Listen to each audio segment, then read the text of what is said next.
As Narendra Modi gets down to work, the Prime Minister will be meeting several SAARC leaders day one in office, with all eyes on that one particular bilateral meeting, of course, being the one between Narendra Modi and Nawaz Sharif. So will Narendra Modi be able to sustain the foreign policy push? The Pakistani Prime Minister setting foot on Indian soil after over 10 years, signalling a fresh phase in Indo-Pak relations. We have very high expectations, on that side of, the border. We hope that, we are able to live by, those expectations.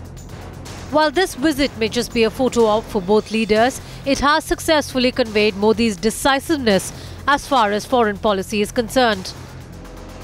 And the fact that Mr. Sharif came, and also heads of state of SAARC countries were present today at this swearing-in, also is insignia of the multilateralism that the BJP and the government will probably propagate.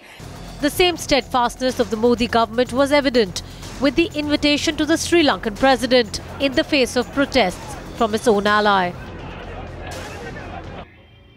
We express our pain, our protest,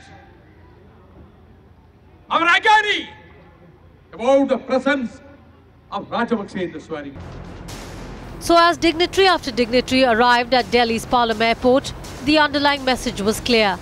The Modi government was keen on reshaping India's foreign policy, ready to lead from the front. मैं सुषमा स्वराज ईश्वर की शपथ लेती हूँ कि मैं विधि द्वारा स्थापित भारत के संविधान के प्रति सच्ची श्रद्धा और निष्ठा रखूंगी. And the responsibility falls on Sushma's shoulders. One of BJP's most experienced hands has her task cut out. While a clear position on Pakistan with specific focus on ceasefire violations remains top of the agenda, strengthening relations with America and sorting out border issues with China are equally significant. So as Modi gears up for a string of meetings with SAARC representatives, the goal will be far beyond strengthening personal ties. The focus will be on outlining a cohesive foreign agenda and its implementation. Bureau Report, Times Now.